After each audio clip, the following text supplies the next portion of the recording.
Welcome, YouTubians. Welcome back to the Openly Occultic Book Club. We're in Section 10 of the Definitive Book of Human Design. Section 10 is all about the different gates and the lines that go with each gate. In the previous videos, we read gates 1 through 20. Today, we're picking back up on gate 21.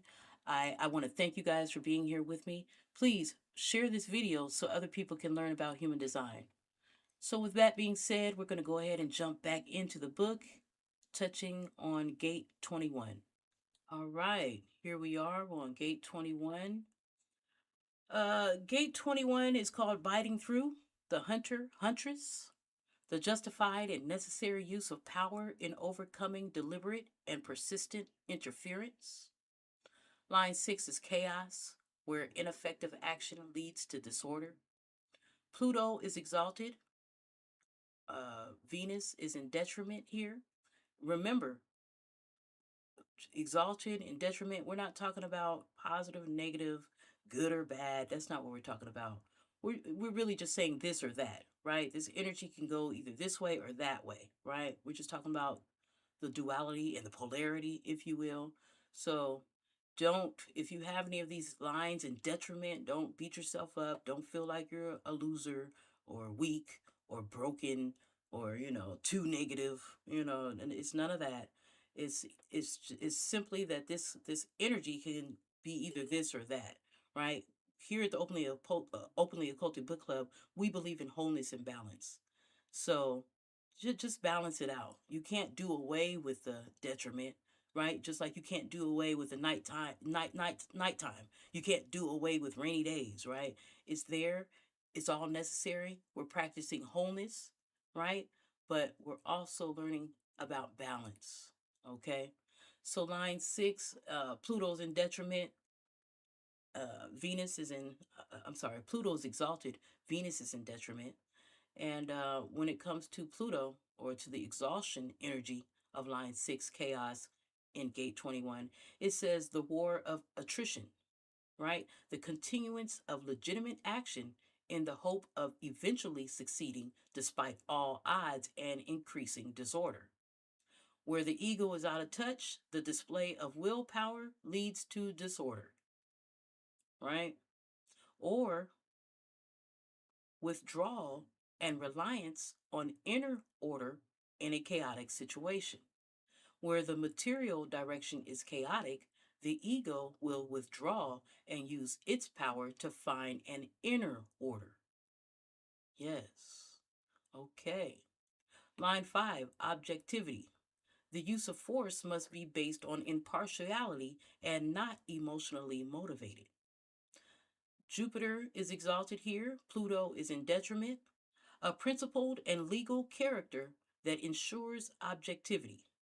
The balanced ego whose willpower is applied objectively. Or the drive for elimination is so powerful that objectivity is related purely to cause and not effect. The ego whose willpower is applied subjectively. Line 4 is called strategy. Careful appraisal of opposing forces to establish a proper response. Jupiter is exalted here, and the Earth is in detriment.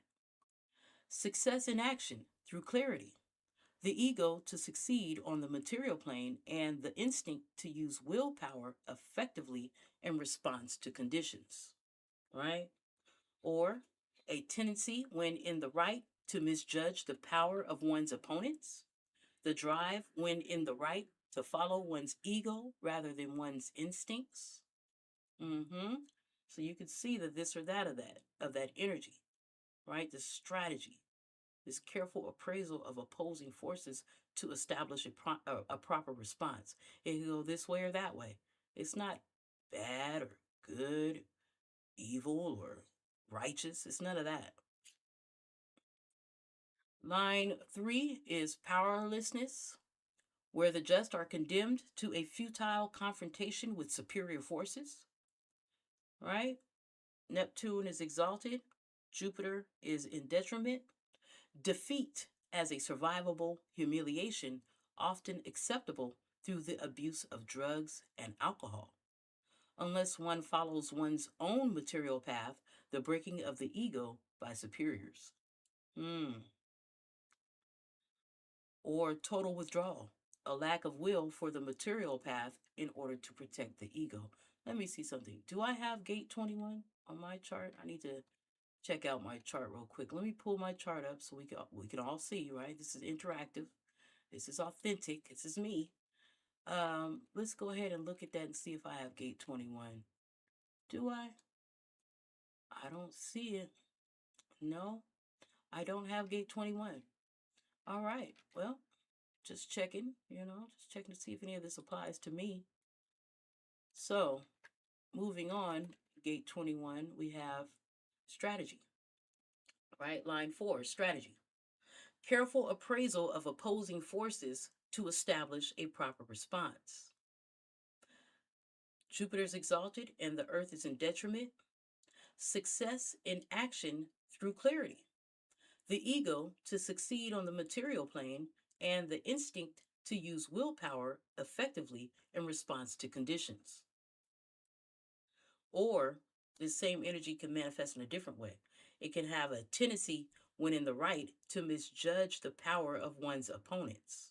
The drive, when in the right, to follow one's own ego rather than one's instinct. I'm sorry, we read that already. And we read powerlessness as well.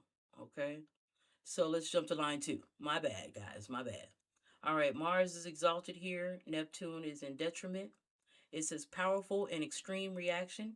Here, the severest action will be the most successful. The legitimate rejection of interference on the material plane, right? Might is right. Or a tendency to regret severity, no matter how legitimate. The ego uncomfortable with severity. Mm-hmm. And line 1, warning. The use of force as a last resort. Mars is exalted here, and the moon is in detriment. For the exhaustion, it says the fierceness to be respected without recourse to action. The willpower and ego to ensure respect. Or an inherent peacefulness that all too often turns a necessary warning into a plea. A lack of willpower, that is forced to ask for respect. Mm-hmm. And for you, it's a necessary warning, huh? You're warning them in so many ways, right? But yeah, you're being forced to ask for respect. Yeah, the use of force as a last resort. Right, right. Gate 22, grace, openness. Do I have gate 22? I'm looking at my chart right now. And no, I don't have gate 22. A quality of behavior best suited in handling mundane and trivial situations. Grace is so necessary, isn't it, you guys? This is so necessary to have grace and mercy on yourself and on others, right? Nobody out here is perfect. Nobody has all the answers. No, hey, so grace is very necessary. Give people a pass, man. Hey, it's just not that serious. So give them a pass. Um, in all things, actually. It can get the rabbit hole can go deep. There's many topics that are triggering for people. But I feel like at the end of the day, life is a school and we all will graduate. It just, we're not all graduating at the same time. We're not all passing all the tests at the same time with all the same answers. So, either way though, we'll all get there. So, having a little grace for somebody that doesn't get something now that you get, knowing that at some point they will, it's not your job anyway for them to get it. That's between them and God, right? Them and their creator, them and the creator. So, hey, I just had to throw that out there. Um, so we're dealing with gate 22, grace, openness, a quality of behavior best suited in handling mundane and trivial situations. Line 6, maturity, the alignment with experience of form with substance. The sun is exalted here, and Mars is in detriment. natural and evident leadership and authority. The possibility that experience in social interaction will result in a leadership capacity, right? It can be that. Or the alignment tends to express itself in nonconformist modes. The possibility that experience in social interaction will result in a nonconformist expression of openness, right? So it's either this or that, right? It's not good or bad. It's either this energy or that energy, or a healthy balance, right? Line 5, directness, the disregard of form when required. Jupiter's exalted, Mars is in detriment. The power inherent in higher principles to successfully transgress behavioral codes. The possibility, through emotional awareness, to behave individualistically in social interaction. Or a tendency to create embarrassing situations and through invariably successful and though invariably successful, the often resulting reputation for crudity and impudence, right? The possibility that individual behavior in social interaction will generate negative projections from others. So, this is directness, right? It could either be a successful venture or transaction, or it can generate negative projections from others. This directness, right? You could either have this power that successfully transgresses behavioral codes, or it could it could cause a embarrassing situation that results in a reputation for crudity and impudence. So, line 4 is sensitivity, the modification of behavior to enrich interactions, because we're in the gate 22, grace and openness, right? So, sensitivity, line 4, the modification of behavior to enrich interactions. Neptune is exalted here, and Mars is in detriment. A mediumistic simplicity that rejects elaborate rituals. The possibility of social openness through the rejection of formality. Or an over reliance on the mechanics of style that can abort potentially significant relationships. The limitation of social openness through the need for formality, right? Needing that formality, over reliance in so many ways on that. And that can abort potentially significant relationships. So sometimes just be socially open and reject formalities. Yeah, jump right into it. You know, I like to do that. I do that quite often, actually. I do that. I don't have this gate in this line on this gate, but I can see how I can be. I'm a Gemini. So maybe that's it. I'm just a social butterfly at times. My sun sign is Gemini. My moon sign is Virgo. And my Venus is in Gemini. So sometimes let me say this. I have channel 59.6 as well, right? So I have gate 59, gate 6. So sometimes to just kind of make the connection, just to test the waters, I'll just reject formalities and just jump right into it. Sometimes it works, sometimes it doesn't. But a lot of times I do make a friend. So, there's that. I was just throwing that out there. Line 3 is the enchanter, perfected grace. Saturn is exalted. Mars is detriment. Form as a definition and actualization of substance. The possibility for perfected openness through the alignment of emotional energy and awareness. Or unconscious grace and innate openness. Line 2 is charm school, the belief that style can mask nature, right? So here you have the sun exalted and Jupiter in detriment. The ability to successfully delude oneself and others. The possibility to attract others with an emotional style. Or the legalization of form over substance, where the style is energized at the expense of awareness. Line 1, second class ticket. The ability to accept and enjoy a subordinate position. The emotional awareness to enjoy a subordinate position, or the inevitable humiliation that comes with claiming a first class seat with a second class ticket, where the emotional energy challenges the awareness and can result in humiliation socially. hmm Gate 23, splitting apart, assimilation. Do I have gate 23? Let me look at my chart. Gate 23. No, I don't have gate 23. All right, but if you have gate 23, feel free to let me know.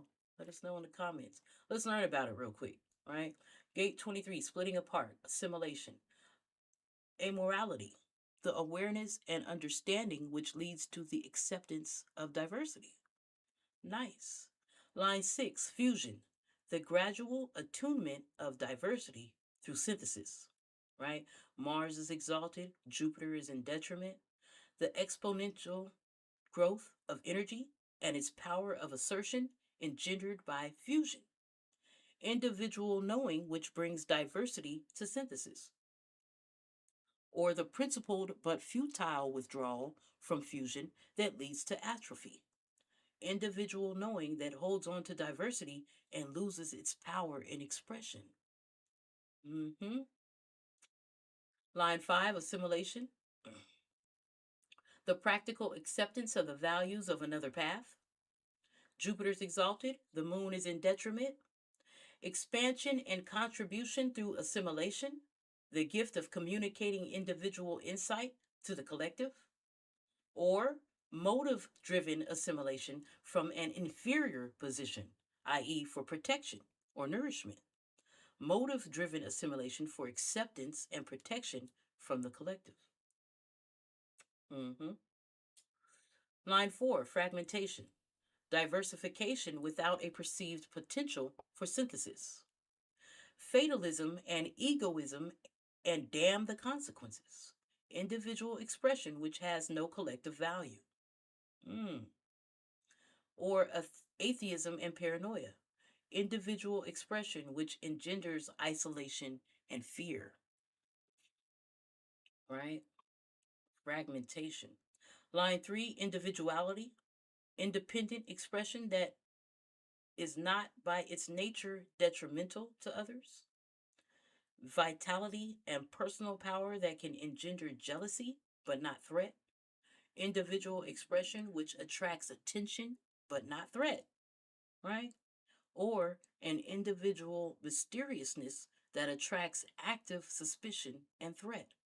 The freak, individual expression that attracts suspicion and threat. So there's that as well, right?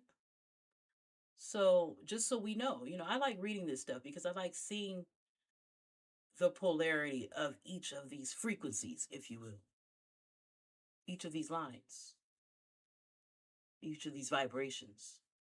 I like to know the this or that, the duality, you know, the polarity involved with that frequency. I find it quite interesting. When I read it, it makes me feel content and satisfied with knowing that because you know you have you have words like fragmentation or individuality, right? It's not just one way to express individuality, though. It can be one that attracts suspicion and threat, and a type that doesn't attract threat or suspicion. So I just like to know that. I'm like, it just makes sense to me. You know what I mean? It just makes complete sense to me that there has to be a polarity involved. It's not just going to be one way to express individuality. So I like learning about the exhaustion and detriment of it, the this and that of it. Um, and it helps us understand people better. And not just people. These things are in animals, plants. We all have spirit within us. We all have this light within us, right? So all of us, all things that are alive, right? Crystals, plants, trees, flowers, animals, dogs, cats, the kangaroo, all these things. So, so within a cat, and we all know if you're an animal lover or you just know life, all these animals have their own different personality, right? So how does this cat how does this cat distinguish itself from another cat? Its personality, but also, its individuality, right? It's its own individual. And as this individual cat, it can either attract attention and no threats, or it can attack. You're like, man, that cat is up to something. It's suspicious. What's up with that cat? So you can have either or. It's just doing its own thing, but for some reason you're threatened and suspicious of this cat. So I mean, as it goes, right? So I just I like to see these things. It comforts me in so many ways. The logical side of me. I need things to make sense, and this makes sense to me. Does it make sense to you? Um, what we're talking about here? I'm gonna continue. Line 2, self-defense. The need to abandon tolerance when survival is threatened.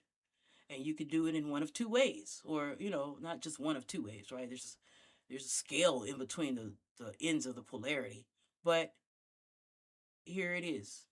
Exalt On the exalting side is Jupiter. On the detriment side is the moon.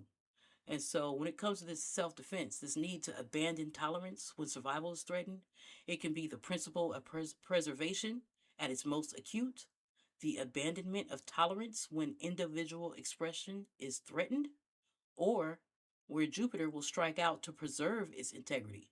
The moon is often satisfied with just protecting itself by fending off hostility, right? So the defense of individual expression in the face of hostility. So it can go one of two ways, at the very least.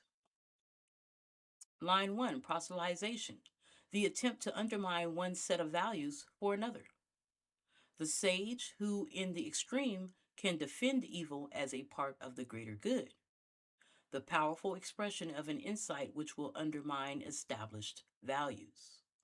Or the missionary whose very light will bring darkness. The powerful expression of an insight which will produce negative effects.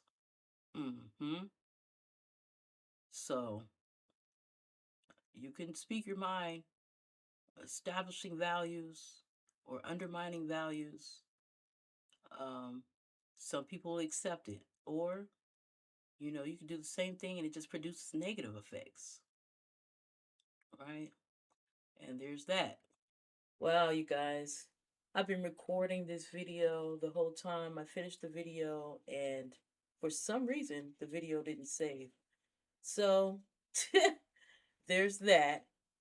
But anyway, we're going to pick up where the recording ended unceremoniously. Well, anyway, Gate 24. From Gate 24, the return, rationalization, the natural and spontaneous process of transformation and renewal. So we have line 6, the gift horse, the possibility of being deaf when opportunity knocks. Jupiter is exalted, right? And Pluto is in detriment. The conscious participation in a process that prepares one for easy identification of opportunity, identification and focus with the rational thought process, or the innate suspicion which leads inevitably to lost opportunities, often irrational suspicion that distorts the focus and can lead to missed opportunities. Line 5 is confession, the courage to admit the mistakes of the past. The moon is exalted in this line, and Venus is in detriment. Excuse me, Mars. That's Mars in detriment. It says the practical value of starting with a clean slate, symbolized by the new moon. Rational correction that opens the way to new possibilities. Or it could be the tendency to try to minimize past mistakes through rationalization, turning confession into justification. right? Irrational justification of past mistakes. So here you're dealing with not taking accountability, justifying it, rationalizing it in your mind to minimize these mistakes that were made.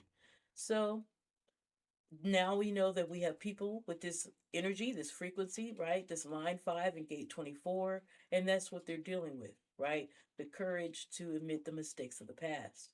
So, like I said previously, just learning this stuff is enough for me to understand people better. So I'm not so hard on people. I understand that we're all uniquely made.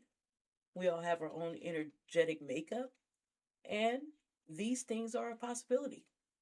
So before I jump to any kind of conclusions, hey, not that I'm asking everybody for their chart, but just knowing that all these things exist is enough for me to realize. Well, some people have gate 24, line 5, and for them, they're dealing. If they're not taking accountability, that their Mars is in detriment with this line 5, and they have a tendency to try to minimize their past mistakes through rationalization. There's somebody out there with that, right? So just knowing these things is enough for me to be more merciful and full of grace for strangers, for myself, for people I know, just in general for everybody, you know? Because yeah, unique energetic makeups, right? Line 4, the hermit, transformation that can only take place in isolation. Saturn is exalted here, right? And Neptune is in detriment. The discipline and focus that assures renewal.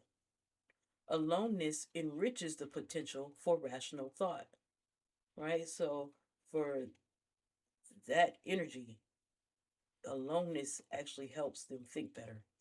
Or on the flip side, you have the tendency in isolation to live in a fantasy world. And in this energy, aloneness encourages the potential of illusion or delusion. So, like we always say, though, right? Wholeness and balance. So balance those two poles out, right? I would think that's my opinion.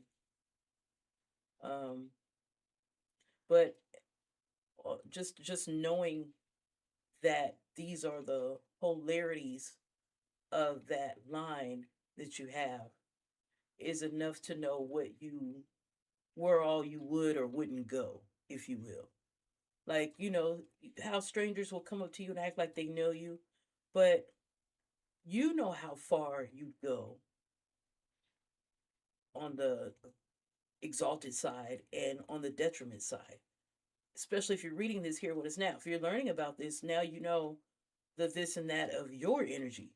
So somebody could be like dead wrong about who they think you are, and they are. They're wrong because they're explaining somewhere you wouldn't go. But you here know the quote unquote limits, if you will, of where all you would go with things. So now you know that you could have a tendency to isolate yourself and go ahead and feed your delusions. You're not, or, sometimes when you isolate yourself, you actually, reach clarity. So, yeah, I like that. I like to know, at least know, so you can at least know for yourself what all you're capable of and not capable of. So, line 3 is the addict, the powerful attraction of aggressive forms, right? The powerful attraction of regressive forms. Here you have Venus exalted and Jupiter is in detriment. The ultimate, though difficult, triumph over regression.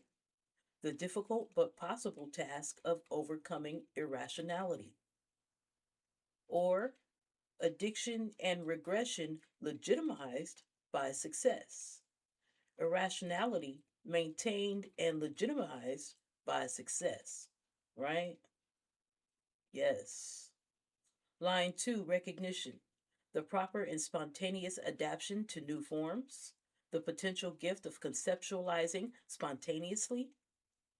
Or the vanity to see transformation as a personal achievement rather than a socially supported or natural phenomenon. The mental vanity that the gift of conceptualizing spontaneously can produce. You know. Um, line one is the sin of omission, transformation that requires retrogressive periods before renewal can take place. The sun is exalted here, and Neptune is in detriment. The will to triumph, and in this case, the faith that the end justifies the means. Excuse me. Let me get some water, guys.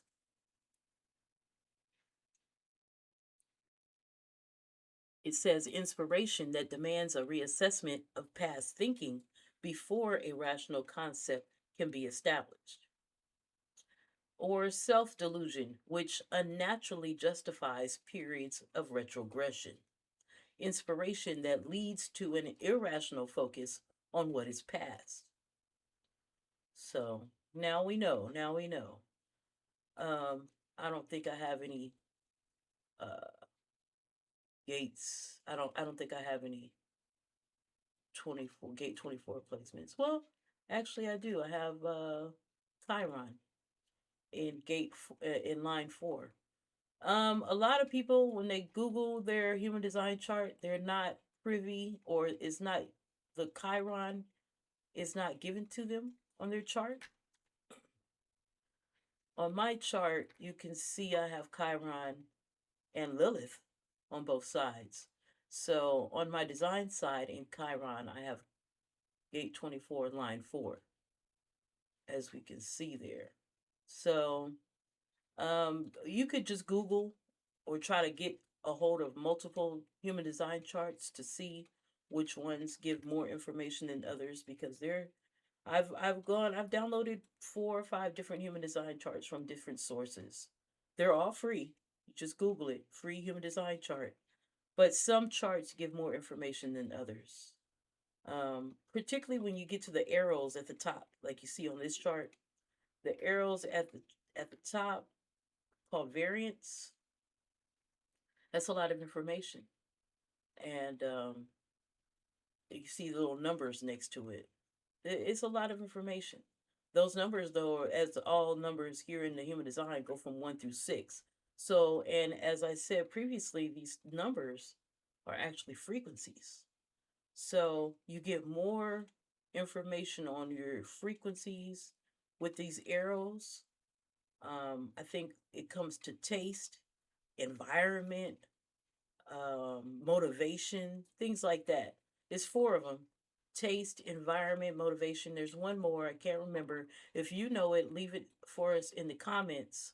But yeah, just so you know a a few design tricks, if you will, or knowledge about these different charts when you start diving into human design. Back to the book. We're on gate 25, Innocence, the spirit of the self. Let me see, what was line 4? The Hermit. I had gate 24, line 4, and my Lilith on my design side. Meaning it's in my DNA, right? Line 4 is the Hermit, transformation that can only take place in isolation, right? The discipline and focus that assures renewal. Aloneness enriches the potential for rational thought. Or on the flip side, aloneness encourages the potential of illusion or delusion. So yeah, I can testify to both of those being true, and I do what I can to. So it's fun sometimes to entertain the delusion, or it's the imagination, it's creativity in action. You're definitely coming up with new thoughts. It's like, where is it even coming from? Um, but at the end of the day, we try not to live in a world of delusion that we create for ourselves, right? So, a healthy balance, wholeness and balance. Gate 25, innocence, the spirit of the self, the perfection of action through uncontrived and spontaneous nature. I'm gonna get some more water.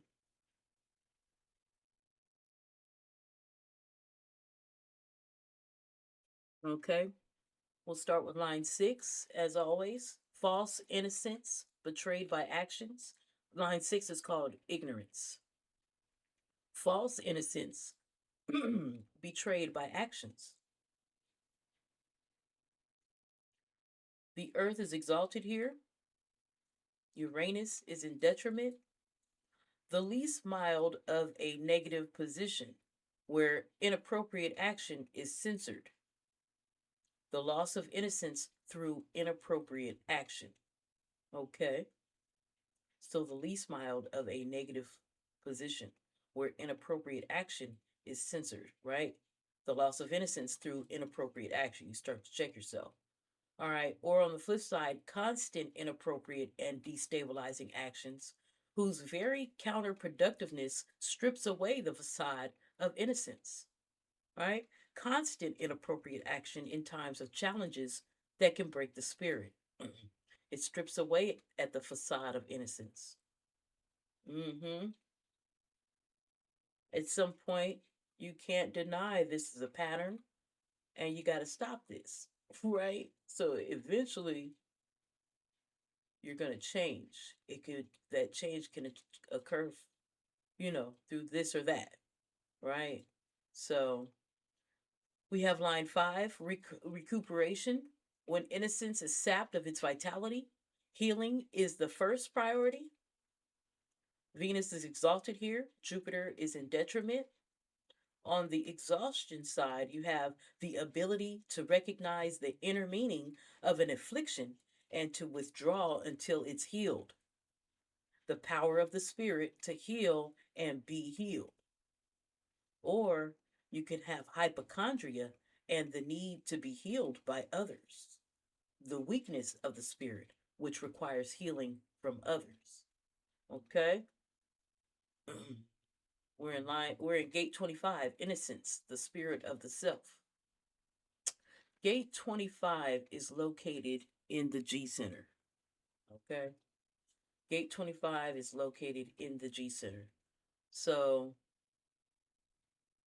we can see why we're talking about different ways of self correction, um, the spirit of the self love, things of that nature.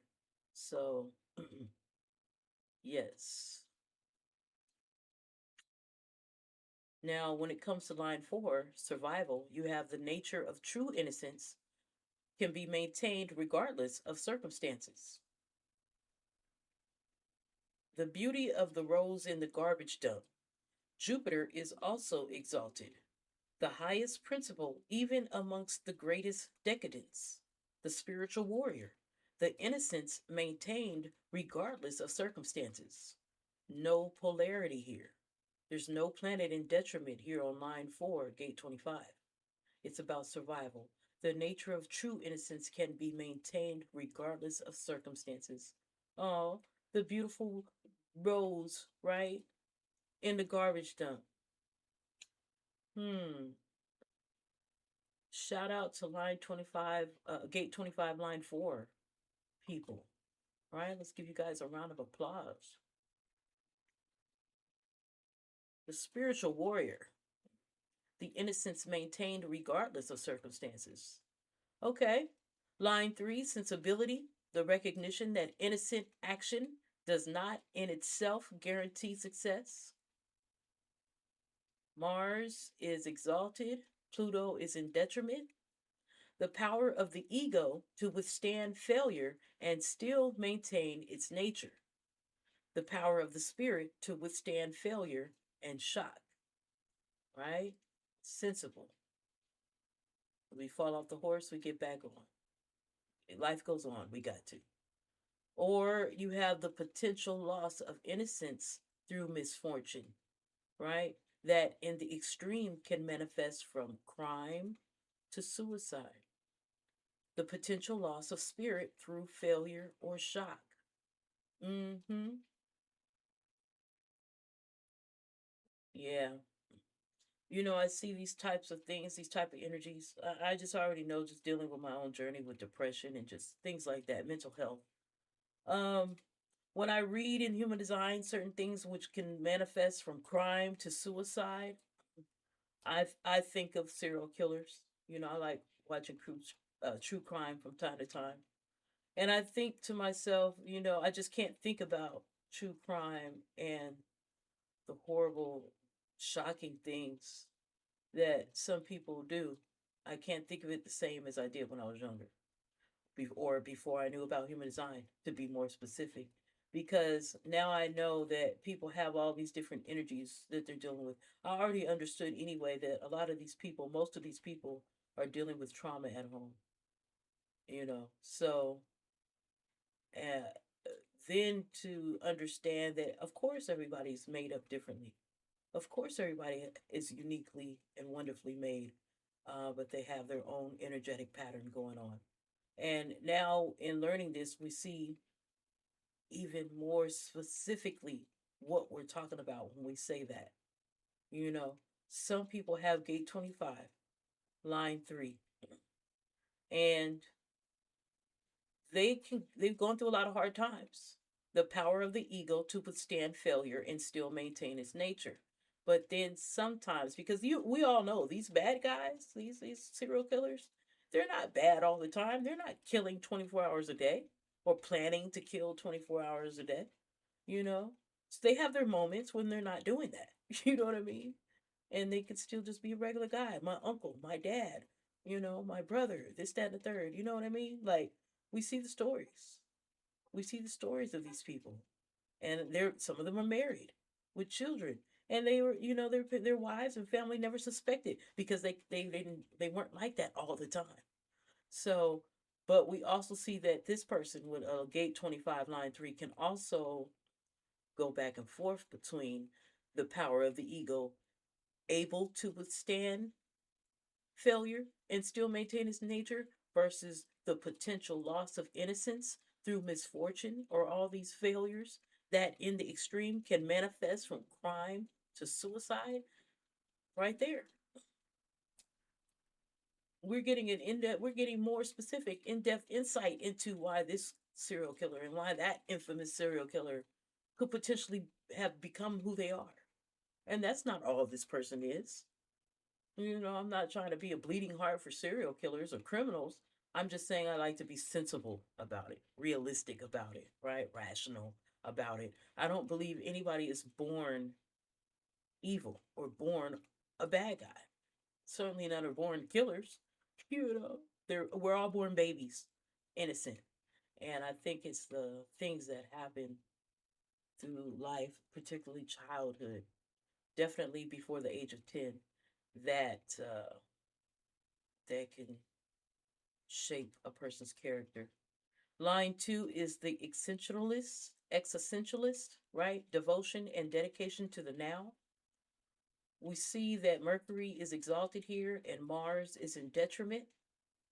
For the exaltation, it says the perfection of the intellect through concentration and focus on what is rather than what could be or has been. So the innocence of the self and its protection can only be maintained in the now, right? Or a dedication that can never be free of personal motivation and its attendant projections. Projections. A lack of innocence in the now that risks protection through projection. Mm-hmm. So some people are projecting quite a lot. Or do they have gate 25 line 2? Are they going back and forth between that? Line 1, selflessness, motiveless action. The universalization of activity, psychic attunement that is its own reward, the potential for centering through attunement to challenges, or a tendency to publicize one's selflessness, the insecurity of the self manifested in times of challenge. Mm-hmm. Gate 26, the taming power of the great. I forgot to check my chart to see if I had gate 25 anywhere on my chart. And I actually do. I have gate 25 on line 3. Let's see. Gate 25, line 3 on the sun sign on my design side, right? Gate 25, line 3. Let me scan it again because sometimes you can have the same gate multiple times. But I see gate 25, line 3 only once. Let's jump back to that real quick, just so I know what I'm dealing with, and we'll pick it back up. So gate 25, line 3 said sensibility. Right. Okay. Okay. The recognition that innocent action does not in itself guarantee success. Right. And everything we just said. Or everything I just said about the serial killers. And yeah, that's interesting how that resonated with me, right? Wow. Yeah. Okay. Gate 26, the taming power of the great, aka the egoist. And I'm looking through my chart. I have gate 26, line 5 on my personality side. So we'll get to that in just a moment. The maximization of the power of memory applied to the nurturing of continuity. The maximization of the power of memory applied to the nurturing of continuity. Line 6, authority. The natural attainment of influence justified by the correctness of actions. The sun is exalted here, the moon is in detriment. For the exhaustion, it says, the embodiment of reason and purpose that passes the test of time. The strong ego whose influence is justified by the correctness of its actions. On the flip side, you have authority as a symbol and focus, but not necessarily as a true embodiment. The constitutional monarch, stripped of real power, but still the symbol of the continuity of authority. The expression of the ego as a role whose influence is symbolic and lacks authority. Why do we strip the monarch of real power, but the symbol is still here, and as we see, it's still a symbol of the continuity of authority. So the monarch is still in authority. I'm going off on a tangent. Excuse me.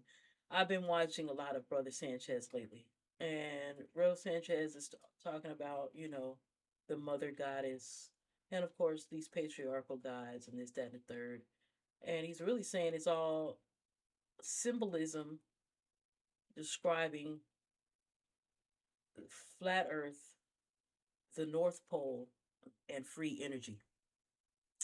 Leave me a comment if any of that resonates with you. So, yeah, when I saw it said the constitutional monarch stripped of real power, I was like, yeah, ain't that the truth?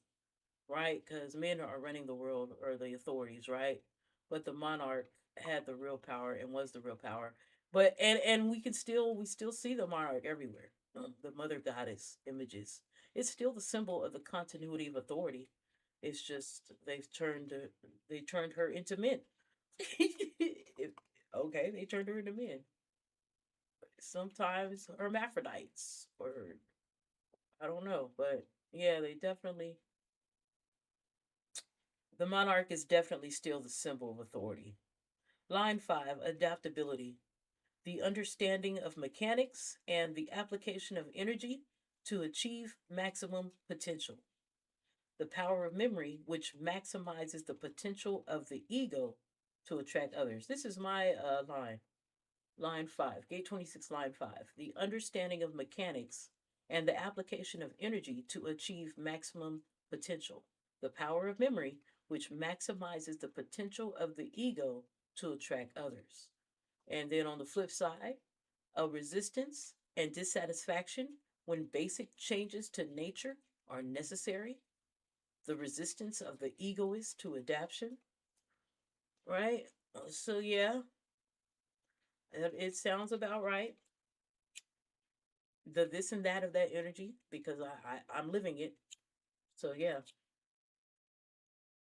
this is great. Line 4, censorship, the alteration of memory through elimination.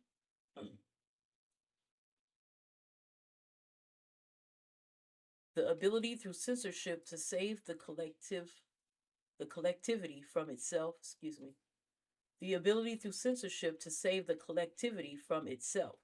The power of the ego maintained through forgetting. Hmm. That's Pluto, exalted. Saturn is in detriment, and it says the use of censorship to maintain the status quo, selective memory, and fear of unrestrained consequences. The power of the ego maintained through selective memory. Mmm. I feel like I need some sound effects. Dun dun dun. It gets real in the field out here, y'all. It gets real out here. Life is lifing. We're here, and just keep living.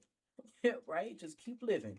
Line 3, influence. The ability, once prepared, to gather support. The sun is exalted. It says the authority to focus communal effort, the power of the ego to gather support. Absolutely. Saturn is in detriment here again, just as in line 4. It says the leadership, while gathering support, will underestimate potential challenges. The egoist unable to recognize the potential challenges in others, right? Influence. Line 2, the lessons of history. The sun is exalted here, again, as it is in line 3, and Pluto is in detriment. For the sun, it says the energy and depth of reflection to learn from the past in anticipation of the future. The power of the ego to mature through experience, right? Or you have the urge to take action despite the evidence of history. The failure of the ego to respect experience. Hmm. Well, you'll just keep making the same mistakes till you get it right. You know, that's all we can say. We just said life be lifing. Just keep living. Line 1, a bird in the hand. The ability to enjoy the dreams engendered by accomplishment in order to avoid the delusion of unlikely potential, right? So, this is where the ego, which transcends limitation through dreaming, this is the ego which transcends limitation through dreaming. On the flip side, you have accomplishment as a license for foolhardy risk taking, the refusal of the ego to be satisfied. Mm-hmm. Yep. So it can go either way. You can go out, you can get out of hand, actually. It's what it says, a bird in the hand, right? It can get out of hand. You go doing too much risk taking, living on the edge. Gate 27, nourishment, caring. Let me check my chart to see if I have any gate 27. No, I don't have gate 27. The enhancement of the quality and the substance of all activities through caring, right? Line 6, weariness, a protection against an abuse of generosity. Okay. A protection against an abuse of generosity. The moon is exalted here. When I think of the moon, I think of emotions. Absolutely. Magnetism. It says a practical and realistic approach to nurturing, whose appropriateness is guided by feelings and instinct. The power and strength to be realistic in one's capacities to care and nurture, right? Because, it goes without being said, really.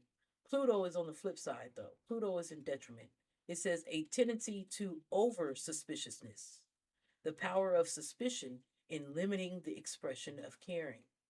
Mm, yes, yes.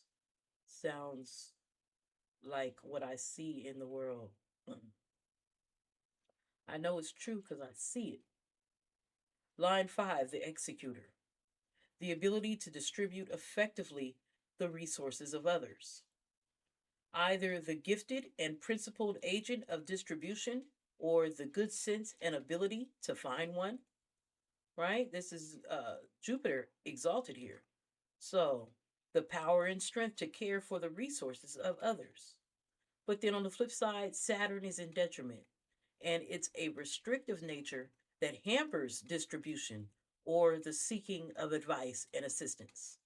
Weakness and the risk of loss of power restrict caring. The risk of loss of power restricts caring. Mm, mm, mm. But it's life. We are surrounded. We are in a sine wave with frequencies all around us. All life is frequencies and magnetism, right? So yes, this frequency exists. It's calling it a detriment. It's saying it's ruled by Saturn. It's a restrictive nature that hampers distribution or the seeking of advice and assistance. And it's a fear. The fear or the risk of losing power causes this restriction in caring. Hmm. And now we know. All right. Tell me in the comments if you think anything going on today, currently, uh, kind of embodies that. Let me know if you look around in the current day in the news and wherever, if you see something that embodies that energy. Line 4, generosity. The natural sharing of attained abundance.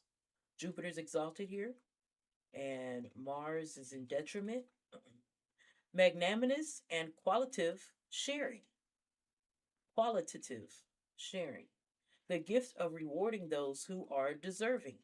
The power and strength to share generously. Right? Mm-hmm. And then you have indiscriminate sharing. The potential loss of power and strength through indiscriminate sharing. Line 3, greed. The obsession with having much more than one needs. Pluto's exalted, Mars is in detriment. Here, the psychological manifestation, the obsession and dependency on knowing what is hidden, the secret policeman, the power derived in having more than one needs, whether sexually, mentally, or materially. And then on the flip side, mundane and wholly without redeeming value, greed, a lust that inevitably cripples and addicts or addicts, right? Creates an addict. The lust for power to get more than one needs. Okay, let me know if any of this resonates with you. If anything currently, any current events, let's talk about it in the comment section, right? Line 2, self sufficiency. The obvious law that to give, one must have. The moon is exalted here, the mother, the great nourisher, the strength to nurture, and the power to care. Then Mars is in detriment here. It says the child depleting the resources of others, weakness that can sap the strength and power of others. So going back and forth, right? Between having the power to do it and then actually taking the strength of others, strength and power of others to do it. Hmm.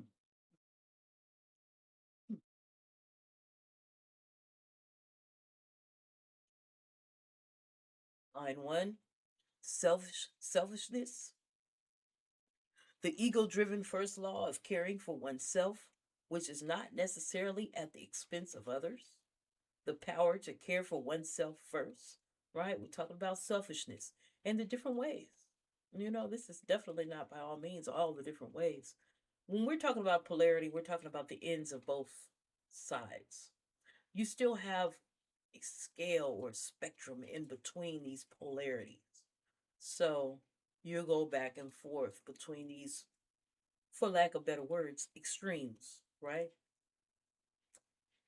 So the ego driven first law of caring for oneself, which is not necessarily at the expense of others, the power to care for oneself first, versus envy and its attendant misfortunes, the power of selfishness that's manifested through envy, right? We listen, we don't judge. Here, we are aware that polarity exists.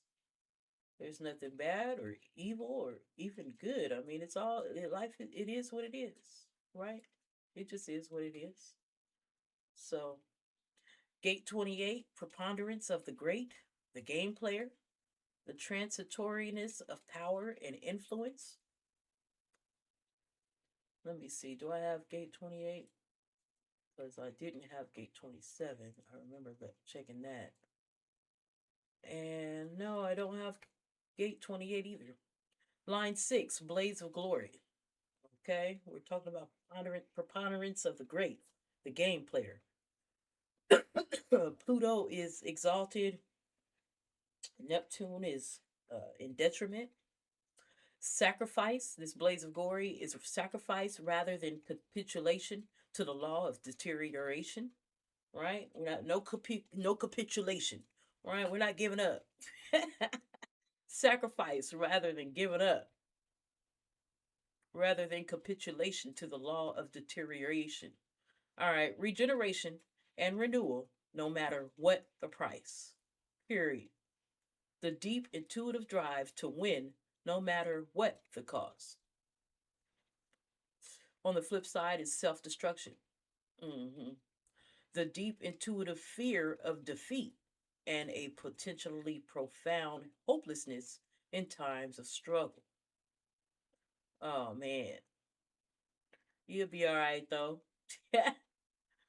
We're talking about the preponderance of the great, the game player. Line 6 would be just fine in this game. Going back and forth, get back and forth. Just hold on to the self destruction phase, I would say. And now that you know this, remind yourself that you're going through a self destructive phase. You know what I mean? Like, hey, don't forget your polarities. So you'll be fine. Line 5, treachery, the abuse of trust. Pluto's exalted once again, and then the sun is in detriment. The manipulation of the collective that, while pitting one faction against the other, does not directly support or reject either. The intuitive capacity of the game player to provoke struggle amongst others. Yeah. Or the breaking of alliances with trusted forces to align with more powerful forces and its attendant destabilization of the whole. The intuitive recognition in times of struggle to know when alliances must be broken and its destabilizing effect on others. Hmm. Yeah. These things are under the line 5, which is being called treachery or the abuse of trust. Hmm. Line 4, holding on. The ability through whatever means to keep one's grip. Jupiter is exalted. Mercury is in detriment. You either have the application of knowledge to exploit opportunities, and usually for the greater good, or the application of intelligence to hold on exclusively out of self interest, right? So you're either dealing with a depth of intuition at its best in struggle and often of value to others, or a depth of intuition that's stubbornly selfish in its capacity to hold on. Hmm. Line 3, adventurism, unfounded risk taking. Saturn is exalted here, and Jupiter is in detriment. A basic conservatism that, even in adventurous acts, is necessarily prudent, and intuitive caution in risk taking in times of struggle. Or you have here a perverse manifestation of Jupiter's expansiveness, where risk taking is rationalized and failure ensured, right? Intuitive rationalizing of risk taking in times of struggle. Line 2, shaking hands with the devil. Distasteful alliance. The sun is exalted. Jupiter is in detriment. It says a means, however unsavory, that's justified by its end. When the game turns to a struggle, the intuitive acceptance of any alliance in order to win. Or you're dealing with the anxiety engendered by sacrificing higher principles when there's no guarantee of success. The risk in sacrificing principles when there is no guarantee of victory. Mm. Hmm. Line 1, preparation. Mars is exalted, Venus is in detriment. It says the desire to be effective manifested in the application of energy to detail, the intuitive to potentially apply energy to detail, right? The intuition to potentially apply energy to detail. Or you have the aesthetic appreciation of planning that may have no real application, and intuition for detail without the potential for application. We're on gate 29. It says the abysmal or perseverance, the deep within the deep, persistence despite difficulties has its inevitable rewards. Line 6 is called confusion, the state that exists when momentum outstrips awareness. Now, here we have Mars exalted and Jupiter in detriment. We're told that driving blind and given Mars's energy and determination, often blind luck.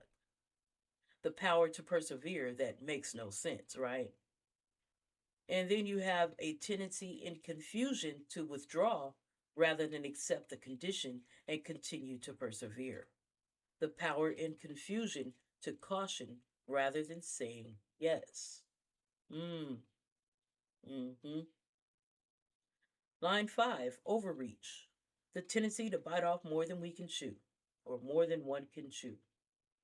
The sun exalted where the drive is in the design and not ambition driven.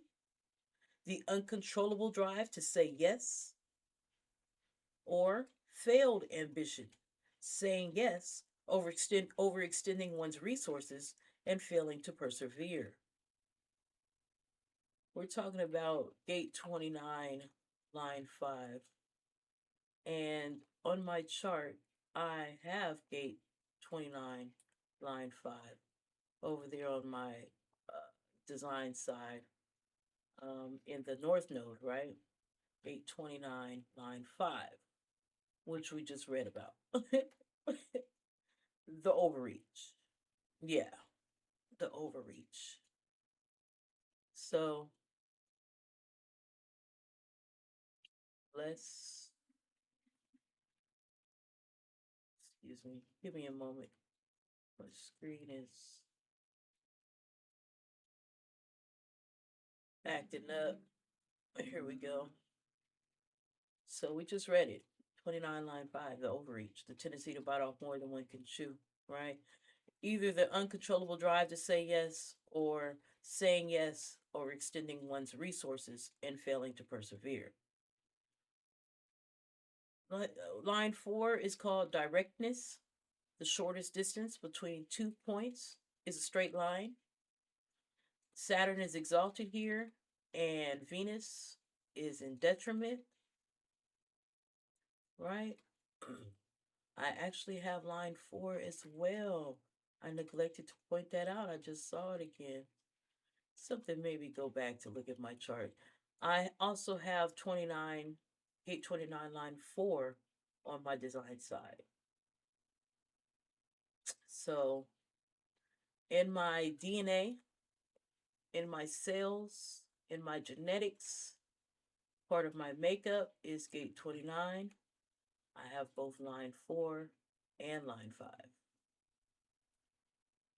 So let's see what it says for line 4. Directness, the shortest distance between 2 points, is a straight line. Saturn here is exalted, and again, we have Venus in detriment. The wisdom to use the simplest and most direct approach to solve difficulties. The power to commit oneself to the simplest and most direct process. And then on the flip side, simplicity and directness, all too often seen as inharmonic and aesthetically crude. The power of directness often offends others. Hmm. Mm-hmm. Simplicity and directness, all too often seen as inharmonic and aesthetically crude. The power of directness often offends others. Well, hey, everybody can't be happy. That's what I say. Line 3, evaluation. Can't please everybody, guys. It's a fool's errand. It's an impossible mission. Line 3, evaluation. In this context, properly assessed inaction. Properly assessed inaction. Despite the urge and cost of inaction, the knowledge that it's sometimes better to fight another day. The power to wait, right? This is Mars, exalted in line 3. After evaluation, you're like, hey, it's better to fight. I don't have to do this right now. Yeah, the power to wait. Jupiter is in detriment, and it says a preference for withdrawal in principle with little regard for effect. The inability to make commitments. The power of caution. Line 2, assessment. Persistence tempered by caution. The sun is exalted. The power of sustainment as a guiding light. Saying yes and the power to persevere. And then Mars is in detriment. Excuse me, Venus is in detriment. And it says a tendency to overcautiousness when persistence is perceived as adding to rather than ending disharmony. Mm. Caution in saying yes when perseverance leads to disharmony. Mm-hmm. Line 1, the draftee. The ability to adapt to struggle when necessary, but not as a permanent state, right? The innate nature to apply energy in times of war and peace. The power to persevere when necessary, but not generally. Mm-hmm. And then you have Neptune in detriment. It says a deep impressionability whose mark from times of struggle may make a return to normal conditions extremely difficult. A deep impressionability whose mark from times of struggle may make a return to normal conditions extremely difficult. Hesitation in making commitments based on past experience, right? And that can happen as well. It's definitely understandable. Last but not least, we're reading Gate 30, The Clinging Fire, Feelings. Freedom recognized as an illusion and limitation accepted as a fate. Line 6, Enforcement. The discipline to maintain right action. Here Mars is exalted. It says the assertiveness to purge the inferior while accepting to lead the weak. The strength to eliminate negative feelings. The assertiveness to purge the inferior while accepting to lead the weak. The strength to eliminate negative feelings. Or an inherent peacefulness that's all too often will abide the presence of inferior forces. A lack of strength in eliminating negative feelings. Mm-hmm. Because we're seeing here, Gate 30 is about freedom recognized as an illusion and limitation accepted as a fate. Line 5, irony, recognition and dedication to transitory goals. The strength derived from knowledge and experience that 2 steps forward and 1 step back is still 1 step forward, right? This is Jupiter exalted. Each new feeling brings back an old feeling before progress can take place. Yes, I understand that. Then you have Pluto on the detriment side. It says the anger engendered by the irony, frustration with its limitations, and a desire to eliminate the entire process. Frustration and anger with the old feelings brought into the emotional awareness with each new experience. You guys experience those things? Anybody out there experience that type of stuff? You know, new feelings, how when you get into a new feeling, it kind of brings back an old feeling before progress can kind of take place. You still got to kind of process and sort through the old feeling before you can fully embrace the new feeling or get rid of this new feeling if it's actually bad or makes life worse for you. Um, or have you have any experience with being frustrated and angry that these old feelings kind of were brought back into your emotional awareness with new experiences? Talk to me in the comments. Let me know. Line 4, burnout. an unrealistic pace that begs misfortune, a compulsive and hyperactive nature that carries all the earmarks of burnout but doesn't necessarily arrive at it. A positive outcome is often assisted through analysis. These are highly energized feelings that may lead to emotional collapse, but may is the key word, right? It's saying this person is kind of like, doesn't necessarily, it kind of looks like burnout, but they don't necessarily arrive at it. For some reason, a positive outcome is often assisted through analysis, right? But then on the flip side, uncontrollable expansion with the inevitable bursting of the bubble, right? Uncontrollable feelings and accompanying emotional outbursts. So this is burnout, line 4 of gate 30, the clinging fire or feelings. Now, gate 30 is in the solar plexus. So we know this somebody we're dealing with the emotions. We're dealing with emotional waves, right? To recap that, we talked about it um, in the section talking about the 9 centers because the solar plexus center came up and the different emotional waves. It was very insightful, and I think it might be one of the one of the main reasons why I kind of gravitated and held human design close to me. Hearing that, reading that, because I am an emo generator, right? So my solar plexus, the feelings, the the emotional waves, and I'm dealing with all 3 types. The collective, the tribal, the individual waves. And I've dealt with this my whole life. So reading about it, it made it make so much more sense for me and helped me through my melancholy or, you know, when my waves get down, when I get depressed or on the verge of depression. It helps me with that. It helped me realize about my emotional waves.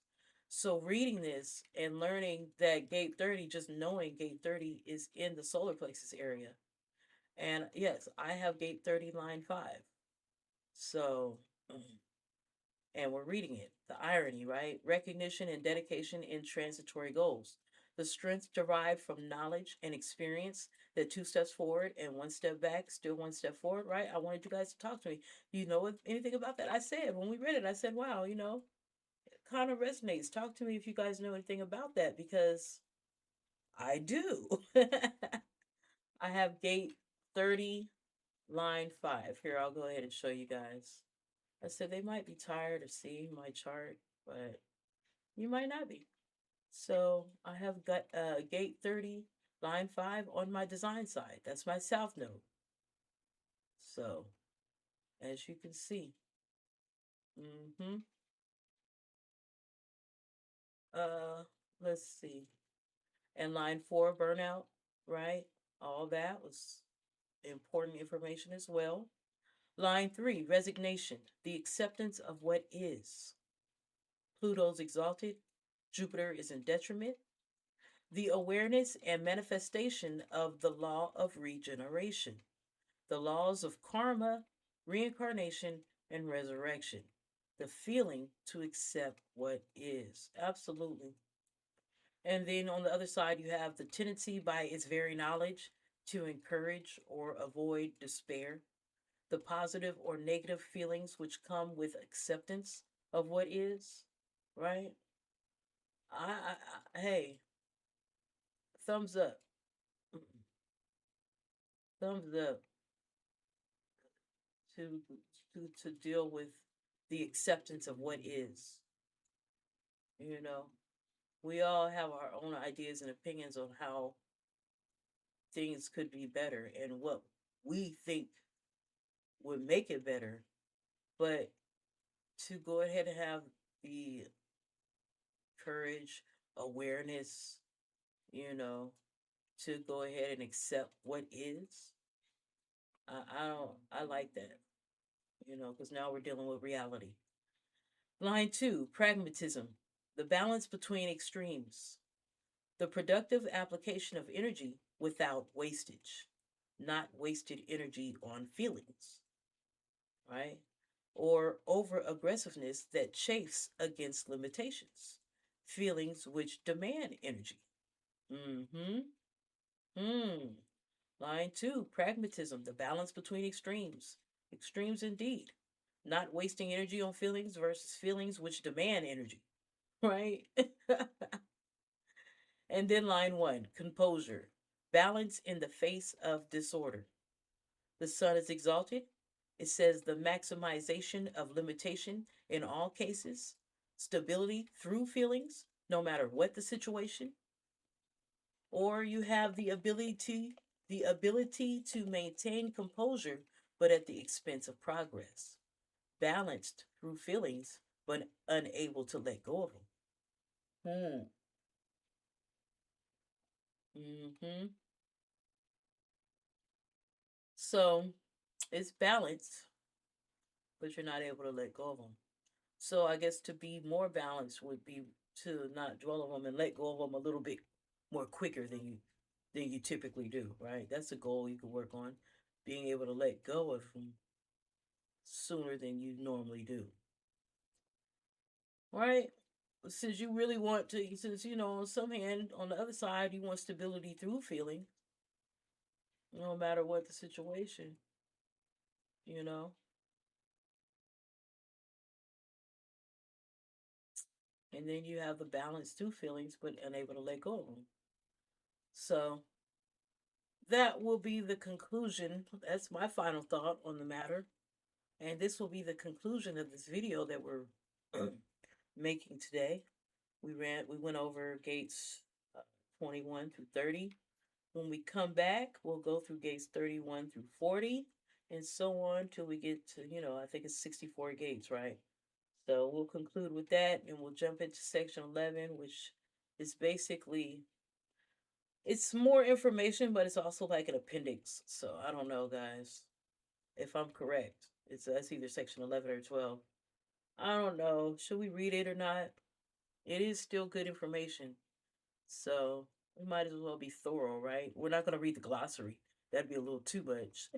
We ain't going to do all that. But, or maybe I should say to you guys, you know what? We'll leave the appendix for you to read on your own. You'll be able to get your free copy if you meet me in the Openly Occultic chat room. Meet me there and ask for a free PDF of this book, and we'll give it to you just for being here with me. I enjoy you being here. We'll go ahead and read up into the appendix, but we won't read the appendix or the glossary. And we'll say, hey, you can read it on your own. Come get your free book, So maybe that's what I should do. We want you guys to come to the CGA's chat room, see how easy it is to get there, and see that we can start growing this community and interacting with other people that are into human design, into occultic books and topics, into energy work, right? That's what we're about here at the Openly Occultic Book Club. I thank you so much for being here with me, right? Make sure to like, share, subscribe. Make sure other people hear about this. Earlier we were reading about how my directness, the shortest distance between points, it can often be direct, and how it can rub people the wrong way sometimes. When you're doing that, and I have that gate and that line, and some people it might be a little too direct. This whole human design book club, I started the book club out with this book. It might have been a little too direct, but I'm like the shortest distance. Shortest distance. Astrology, once you hear about human design, astrology is in human design. And then it gives you more information. You might as well start learning about human design, I would think. And then you're getting into more in depth into learning about frequencies. You're learning about these six lines.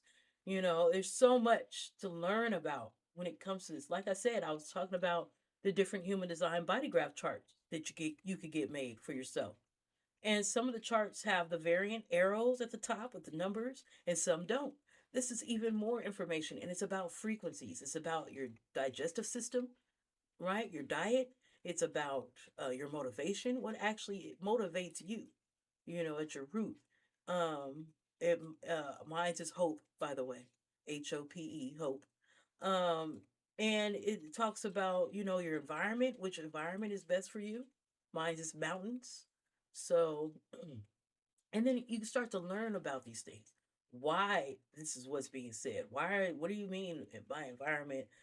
The best environment for me is mountains. Well, you get all into that. There's a lot of information to be had with human design. I look over all things with a critical eye, but I don't throw away the baby with the bath water, right?